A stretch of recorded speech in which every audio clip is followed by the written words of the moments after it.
Hampir semua kita punya kerinduan dasar sebagai orang beriman, sebagai orang Katolik untuk bertemu Tuhan,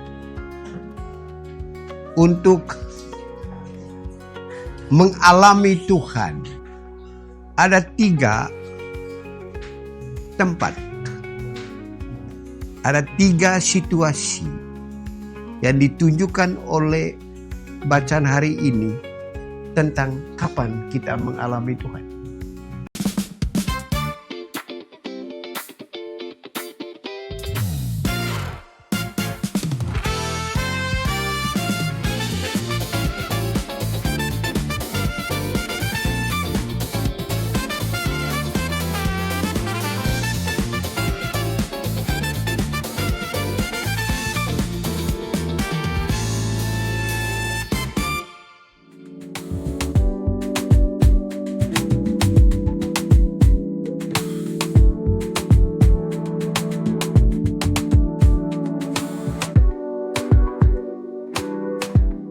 Bapak, Ibu, Saudara-saudari,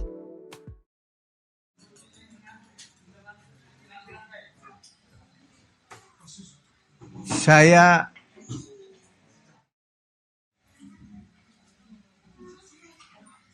tidak berhenti sedikit pun untuk membagi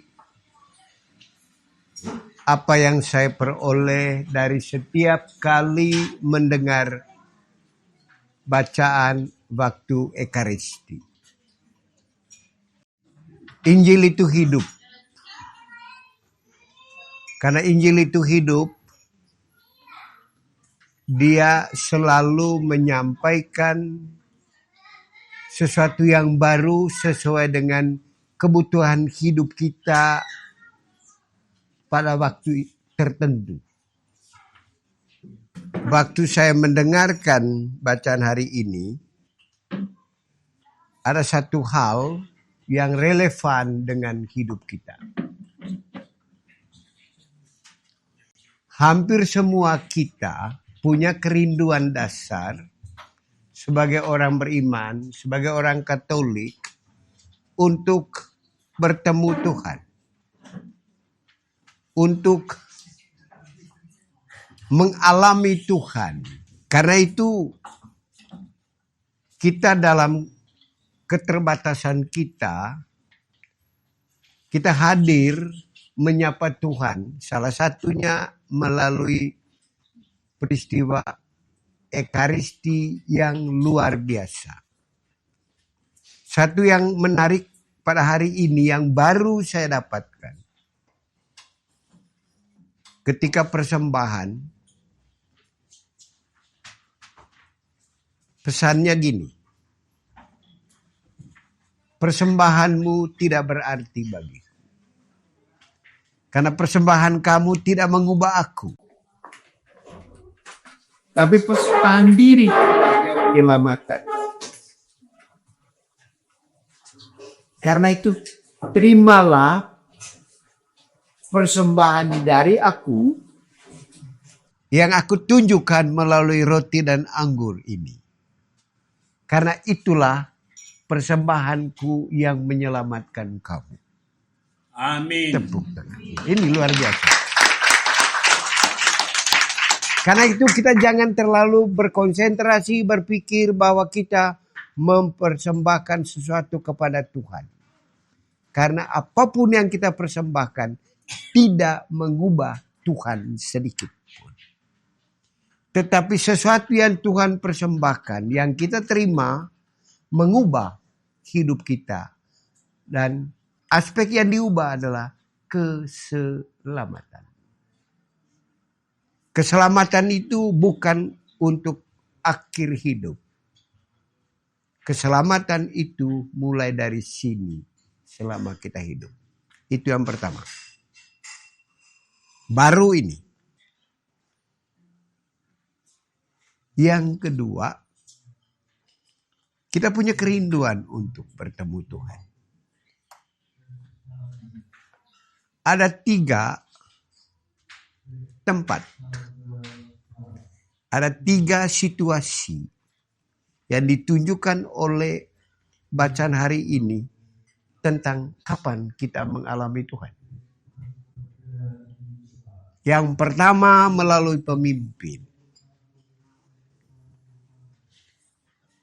Bangsa Israel tidak melihat Tuhan, tidak bertemu Tuhan. Tetapi Musa sebagai pemimpin menjadi perantara untuk bertemu Tuhan. Karena itu ikutilah pemimpin. Karena pemimpin itu dipilih Tuhan untuk situasi di mana kita belum bisa berdialog langsung dengan Tuhan, belum mengalami kasih Tuhan secara langsung. Kita mempunyai pemimpin. Di gereja jelas pemimpin. Di rumah juga ada pemimpin. Dalam komunitas kita pun pasti ada yang ditetapkan sebagai pemimpin. Ketika kita belum bisa mengalami Tuhan, datanglah kepada pemimpin. Dan pemimpin yang baik sebelum umatnya mengeluh, dia sudah bisa membacanya. Karena itu dia dengan inisiatifnya sendiri berusaha bertemu Tuhan dan melakukan kehendak Tuhan demi umatnya. Ikutilah pemimpin. Yang pertama itu. Yang kedua, mengalami Tuhan melalui orang asing. Orang yang kita tidak sukai. Itu yang diceritakan dalam Injil. Perempuan Samaria orang asing. Yesus orang Yahudi yang tidak boleh bertemu. Mereka bermusuhan. Kenapa orang asing ditampilkan? Karena Allah juga hadir berjumpa dengan kita melalui orang yang tidak kita suka. Orang yang kita benci. Orang yang secara adat itu tidak boleh bertemu. Artinya, kalau mau bertemu Yesus yang datang, kita harus menghapus jarak itu dulu.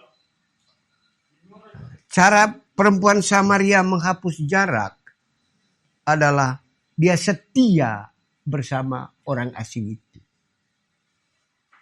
Dia setia mendengarkan orang asing itu. Cinta itu bertumbuh dan kebencian akan hilang dalam kesetiaan bersama. Di sana kita akan mengalami Yesus yang menyediakan air yang kalau kita minum tidak akan pernah haus lagi. Itu yang kedua. Yang ketiga, Roh Kudus ada di dalam diri. Ketika kita tidak berhadapan dengan orang asing, ketika kita tidak sedang berada bersama seorang pemimpin, carilah pemimpin sejati di dalam hati. Bacaan kedua sudah menunjukkannya. Karena itu ada waktu untuk melihat ke dalam.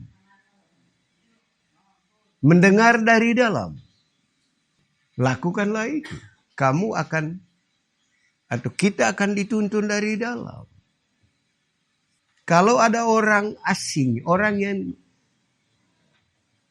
secara adat, secara sosial, secara apapun menghalangi kita, duduk bersama dulu sampai cinta menguburkan kebencian. Marilah. Itulah sebenarnya yang diwartakan juga hari ini untuk kita. Bagaimana kita berjumpa dengan Tuhan. Tuhan sudah memilih pemimpin. Datanglah kepada pemimpin.